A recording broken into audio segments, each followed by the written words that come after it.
Bismillahirrahmanirrahim. Alhamdulillah Rabbil Alamin. Wassalatu wassalamu ala asyrafil anbiya wal mursalin Sayyidina Muhammadin wa ala alihi wa sahbihi ajma'in. Alhamdulillah, para jemaah dirahmati Allah Subhanahu wa taala. Kita memulakan majlis yang bahagia ini dengan kita memanjatkan bersyukuran kepada Allah Subhanahu wa taala dapat kita berkumpul dan meneruskan pengajian. Dan kita berdoa kepada Allah Subhanahu wa taala, mudah-mudahan Allah menjadikan pengajian ini sebab pengampunan bagi segala dosa, dan dengannya Allah mengabulkan segala hajat di dunia dan hajat di akhirat. Dan kita berdoa agar Allah Subhanahu wa taala menjadikannya sebab yang mana dengannya kita mendapatkan pembukaan bagi kita memahami agama Allah Subhanahu wa taala dan taufik, yang mana dengannya dapat kita melaksanakan segala perintahnya dan meninggalkan segala larangannya. Kita berdoa kepada Allah Subhanahu wa taala agar Allah selamatkan kita daripada segala bala dan wabak, daripada segala musibah dan adab di dunia dan akhirat. Dan mudah-mudahan Allah Subhanahu wa taala matikan kita dalam husnul khatimah dan mengumpulkan kita bersama Nabi kita sallallahu alaihi wasallam pada hari kiamat nanti. Amin ya rabbal alamin. Maka sebelum kita meneruskan pengajian dalam kitab kita yang pertama, iaitu kitab Dakwah Utama, ada perkara yang mana perlu ini kita memahami. Perbezaan ini di antara majlis mempelajari ilmu fikih dan majlis ini nasihat. Majlis yang mana seorang mukmin mempelajari akan hukum mahkam Allah Subhanahu wa taala, pahalanya lebih besar di sisi Allah Subhanahu wa taala. Dan ini berdasarkan dengan hadis Nabi sallallahu alaihi wasallam yang mana Nabi sallallahu alaihi wasallam ini bersabda, "Man yuridillahu bihi khairan yufaqihu fid din." Barang siapa yang Allah Subhanahu wa taala nak kebaikan baginya, maka Allah memberikan kepadanya kefahaman dalam ilmu agama. Sebagian ulama mengatakan ilmu fikih, sebab asalnya adalah yufaqihu fid din. Ini yang kita memerlukan para jemaah sekalian pada hari ini. Kita memerlukan untuk kita memahami agama kita dengan baik, untuk kita memahami pertama sekali ilmu akidah, memahami akan sifat-sifat Allah Subhanahu wa taala, dan juga memahami akan hukum ahkam yang mana dapat kita melaksanakan perintah-perintah Allah Subhanahu wa taala dengan syarat-syaratnya yang sahih, agar kita mengharapkan Allah Subhanahu wa taala menerima amalan kita dan menjadikan sebab dinaikkan darajat. Maka kita biasa dengar hadis Nabi sallallahu alaihi wasallam yang mana Nabi mengatakan, al ulama warasatul anbiya, yakni para ulama adalah pewaris dari para anbiya. Dan warisan ini adalah warisan ini daripada syariat Nabi sallallahu alaihi wasallam. Maka Nabi mengatakan, faman akhadhaha faqad akhadha bihadzin wafir. Barang siapa yang mendapati daripada warisan itu, maka sesungguhnya dia telah mendapatkan kebaikan yang besar. Kita berdoa mudah-mudahan Allah Subhanahu wa taala memberikan kepada kita peluang ini, insya-Allah, menjadikan majlis kita ini majlis yang mana dengannya kita mendapatkan barakah, kita mendapatkan rahmat Allah Subhanahu wa taala, dan kita mendapatkan daripada warisan Nabi sallallahu alaihi wasallam. Dan ada pepatah ini daripada salah seorang yang tabi'in yang biasa disebutkan oleh para ulama kita, yang mana mereka menyifatkan zaman Nabi sallallahu alaihi wasallam dan para sahabatnya dan tabi'in, yang mana zaman tersebut ini penuh dengan fuqaha, orang yang memahami ini agama dan memahami ilmu fikih. Akan tetapi apa yang akan datang ini pada akhir zaman adalah akan berlaku ramai ini khutbah. Seperti mana pepatah ini mengatakan, kasra fihi al-khutbah wa qalla fihi al-fuqaha. Ramai ini orang membicarakan tentang agama, tetapi tidak ramai ini yang memahaminya. Itu sebab ini kita sentiasa mengingatkan diri kita akan kepentingan kita mempelajari ini ilmu agama kita ini dengan cara ini yang betul, dengan kitab ini yang betul, supaya ini kita dapat ini memahami ini agama kita ini dengan cara ini yang betul. Dan ini hari ini merupakan satu cabaran, sebab ini berlaku kekeliruan yang di dalam masyarakat. Kita tidak dapat membezakan apakah ini ilmu yang betul-betul mendekatkan kita kepada Allah dan ilmu yang kurang mendekatkan kita kepada Allah Subhanahu wa taala. Mudah-mudahan Allah Subhanahu wa taala memberikan kepada kita semua taufik insya-Allah. Sekarang insya-Allah kita akan masuk kepada mana kita berhenti dalam kitab Dakwah Utama. Dan kita masih berada dalam fasal yang mana Al-Imam Al-Haddad sedang membicarakan tentang kelebihan mentaati para ibu dan bapa. Dan akhir sekali kita membicarakan tentang kelebihan ini ibu atas bapa. Datang seorang kepada Nabi sallallahu alaihi wasallam dan menanyakan kepadanya siapakah yang paling berhak ini untuk dia berdampinginya selepas Allah dan Rasulnya. Maka Nabi sallallahu alaihi wasallam mengatakan ibumu, kemudian ibumu, kemudian ibumu, kemudian bapamu. Maka hadis ini menerangkan kepada kita bagaimana Islam memuliakan wanita. Islam adalah agama yang memuliakan wanita. Sebelum datangnya Islam, wanita ditindas dalam masyarakat kaum Arab. Sebelum datangnya Nabi SAW, apa yang berlaku di kalangan kaum Arab adalah mereka menghina ini para wanita. Dan mereka menganggap wanita ini sesuatu yang dapat diwarisi dan tidak mendapatkan bahagian daripada faraid dan tidak ada hak sama sekali. Ini adalah kedudukan dari wanita sebelum datangnya Nabi SAW. Apabila datangnya Nabi SAW, maka Allah menurunkan ayat-ayat menerangkan tentang hak yakni wanita. Dan ayat-ayat memerintahkan umat Islam untuk berbakti kepada ibu dan bapa, dan memerintahkan kita, melarang kita daripada menderhakai ibu ini dan bapa, dan itu merupakan dosa ini yang besar. Dan Islam menerangkan kepada kita daripada cara kita mendekatkan diri kepada Allah dengan berkhidmat kepada ibu dan bapa. Jadi sekali lagi kita mengingatkan diri kita akan kepentingan ini. Bagaimana kita menggunakan peluang yang Allah memberikan kepada kita hari ini dengan adanya ibu kita di rumah dan bapa kita. Bagaimana kita dapat berbakti kepada mereka. Ini bagi mereka yang masih ada ibu dan bapa. Tapi tak semua kita yang masih ada ibu dan bapa. Seperti saya ini, ibu saya sudah meninggal, bapa pun sudah meninggal. Tetapi saya bapa mentua juga ini, bapa mentua juga ada hak ini ke atas mereka. Tapi dia tidak sama kedudukannya dengan ibu kandung dengan bapa kandung. Tapi apa yang saya ingin mengatakan adalah bagi mereka yang masih ada ibu dan bapa, maka kita sebagai orang Islam, kita lihat ini peluang, betul ke tidak? Bukan bala. Sebab zaman kita tinggal hari ini, orang menganggap adanya ibu bapa mereka yang sudah tua misalnya, yang tidak boleh bekerja lagi sebagai satu bala pula. Ini disebabkan kejahilan. Disebabkan manusia hari ini lihat manusia yang lain dengan nilai duit. Hari ini orang menanyakan how much are you worth? Sebab dia punya pemikiran semua materialistik. Fahaman ini diasaskan atas fahaman yang tidak beriman, yakni kepada adanya Tuhan.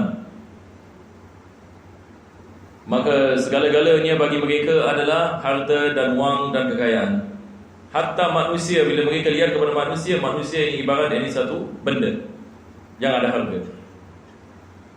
Jadi ini adalah zaman yang kita tinggal pada hari ini. Dan ini hakikatnya fahaman yang bahaya. Kita sebagai orang Islam harus kita faham ini bercanggah dengan Islam. Ini bukan yang cara Islam. Kita tidak menilai seseorang itu dengan harta ini, tetapi kita menilai seseorang itu dengan iman dan amal dan ketakwaan kepada Allah Subhanahu wa taala. Ini yang Allah mengatakan dalam Al-Quran Allah Subhanahu wa taala mengatakan inna akramakum 'indallahi atqakum. Manusia yang paling mulia di sisi Allah bukan manusia yang paling kaya, bukan yang raja, tetapi manusia yang paling mulia di sisi Allah adalah manusia yang paling bertakwa kepada Allah Subhanahu wa taala. Dari Islam mengajarkan kepada kita bagaimana kita lihat ini kepada manusia yang lain, dan untuk kita memahami siapakah yang manusia yang paling mulia di sisi Allah. Dia mungkin yang seorang yang miskin, dia mungkin yang seorang yang kaya, dia mungkin yang raja dan sebagainya, tetapi dia ada ketakwaan ini kepada Allah Subhanahu wa taala. Jadi insya-Allah ini kita kembali kepada bahagian yang kita telah berhenti padanya pada pengajian kita yang lepas. Baik.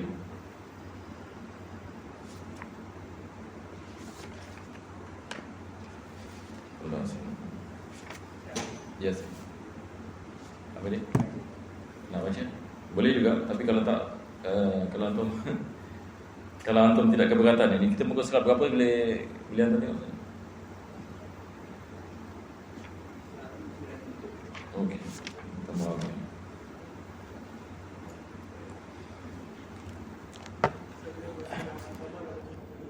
Ya, boleh insya-Allah. Boleh, silakan. Jadi kalau ada orang baca, saya dapat rehat sikit. Sebab sambil bacaan itu dapat tarik nafas sikit. Itu kelebihan. Pak Ustaz, yang apa yang semua Bapak? Anda tak ada yang terjemah? Boleh juga lah. Kalau hantar tak kecil. Kak Adi tu. Macam mana? Apa? Kau ada translation? Aku tak ada translation. Anda pun tak ada translation? Tak tahu macam mana. Tapi dapat dari sikit. Macam? Tak ayat haji juga.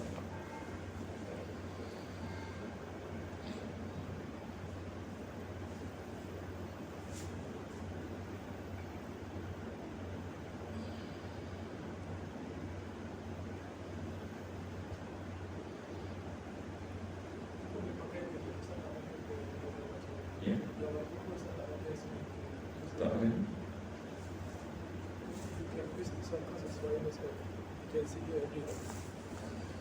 Oh, you listen. So that you can talk and then we can give it back to you. Oh, is it? Tapi I think it's okay lah. Since the mic not working, it's okay.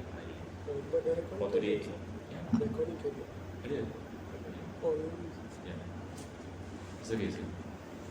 Jadi insyaAllah kita balik kepada muka surat kita. Penulis mengatakan Nabi SAW pernah menjawab orang yang bertanya kepadanya siapa yang lebih berhak untuk mendapat kebaikan persahabatanku. Ini seperti mana kita baca pada pengajian kita yang lepas, berkenaan dengan kelebihan ibu yang ini di atas bapa. Dan sebabnya adalah kita lihat dalam Al-Quran bagaimana Allah menyifatkan susahnya ibu untuk melahirkan anak, dan bagaimana seorang ibu 9 bulan hamil, dan dalam keadaan hamil ini dia menghadapi banyak kesusahan. Daripada kesusahan yang dia menghadapi, misalnya tidak dapat tidur malam, begitu juga kesakitan, lebih-lebih lagi bila dia nak melahirkan. Maka ini di dalamnya ujian yang besar daripada Allah Subhanahu wa taala. Itu sebab seorang ibu yang hamil sentiasa mendapatkan pahala daripada Allah, dengan syarat ini dia bersabar dan dia mengharapkan keridaan Allah Subhanahu wa taala di dalam yakni ujian. Maka dalam keadaan seperti itu dia mendapatkan pahala daripada Allah dan mendapatkan darajat.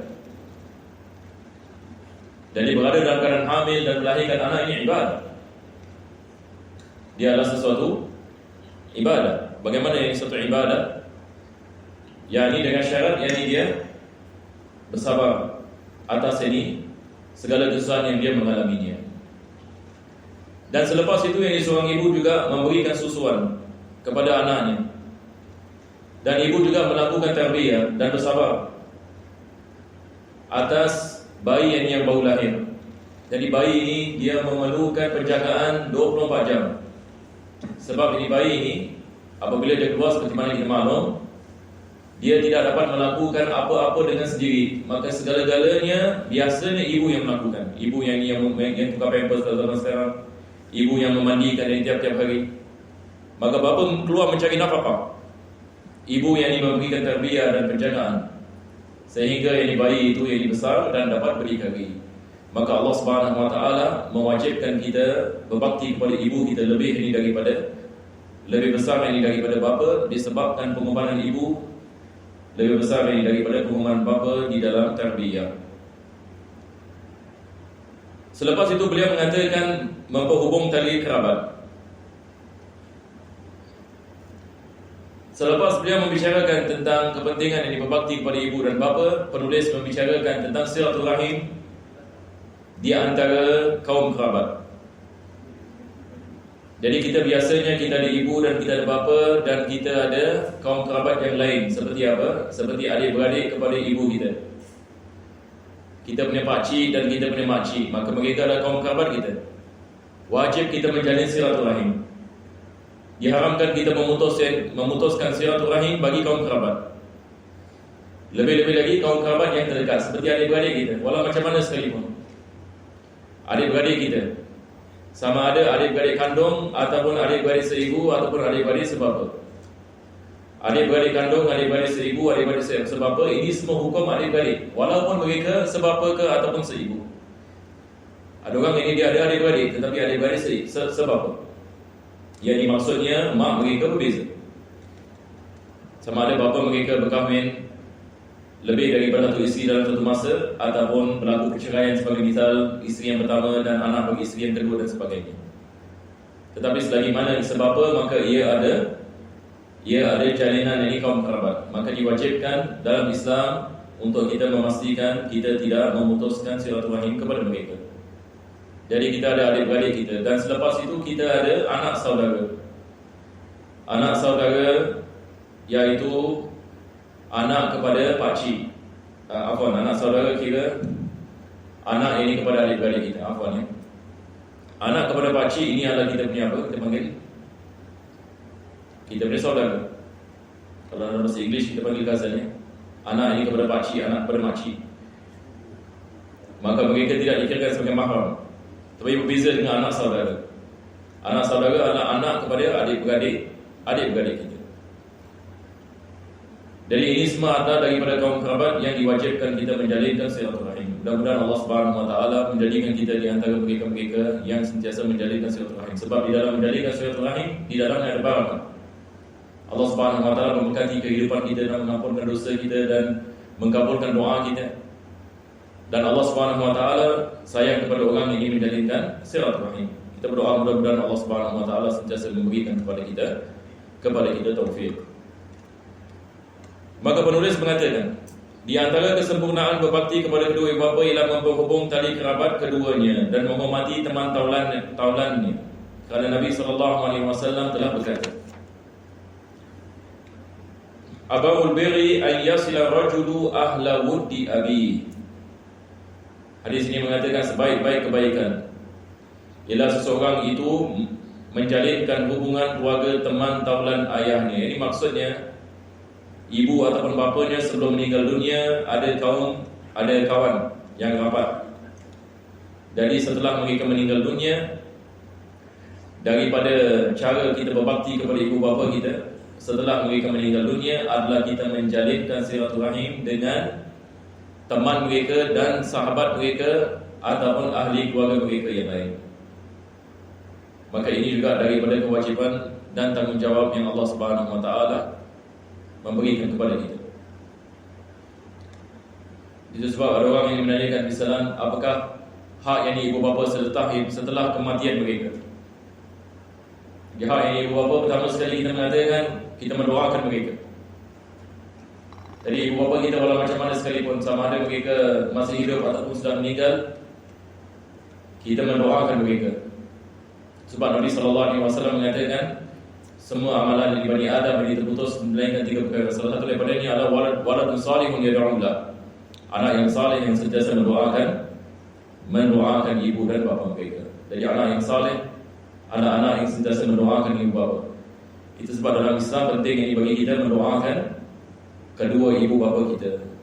Maka para ulama kita mendoakan ibu bapa ini tiap-tiap hari. Tiap-tiap hari, bukan yang setahun sekali. Zaman sekarang ini wala tiap-tiap hari wala setahun sekali. Zaman sekarang ini kita lihat ada orang bapa yang meninggal dunia, ibu yang meninggal dunia, dia tidak baca satu Fatihah pun. Sebab dia mengatakan ini tidak ada dalam Islam. Hatta dia tidak mendoakan ibu dan bapa ini, sebab dia mengatakan bagi saya lah amalan saya, bagi bapa saya amalannya. Yang ini ada orang yang salah faham begitu. Sebab saya pernah jumpa orang seperti ini. Dia tidak mendoakan ibu dan bapa ini. Apabila ditanya, dia mengatakan ini semua tidak ada dalam Islam. Ajib. Perkara yang ajib. Tapi yang kesian adalah ibu bapa mereka. Cuba bayangkan, mereka sudah meninggal dunia, anak-anak mereka tidak membaca apa. Walhal Nabi kita SAW membicarakan tentang kepentingan di perkara ini. Jadi yang pertama sekali adalah mendoakan ibu bapa. Perkara yang kedua adalah menjalankan wasiat mereka dan menjalinkan silaturahim bagi mereka-mereka yang rapat ini kepada ibu dan bapa kita. Mudah-mudahan Allah Subhanahu wa taala memberikan kepada kita yakni taufik ini untuk kita dapat melaksanakan perkara yang mendatangkan pahala yang besar insya-Allah. Dan Nabi sallallahu alaihi wasallam bersabda dalam hadis yang lain, min husni birril walidain silaturahim allati la tusalu illa bihima. Termasuk kebaikan berbakti kepada kedua ibu bapa ialah memperhubung tali kerabat yang tiada dapat diperhubungkan kecuali dengan keduanya. Yang ini maksudnya kita meneruskan menjalinkan silaturahim dengan sesiapa yang ada kait-mengait ini dengan kedua ibu bapa kita, sama ada mereka masih hidup ataupun telah yakni meninggal dunia. Ini semua hadis Imam Al-Haddad menukilkan berkenaan dengan kelebihan kita menjalinkan silaturahim bagi mereka-mereka yang dekat ini dengan ibu bapa kita. Apalagi kaum kerabat kita, ini adik-beradik kita sebagai misal. Begitu juga dengan anak saudara kita dan sebagainya. Jadi insya-Allah ini kita berhenti di sini.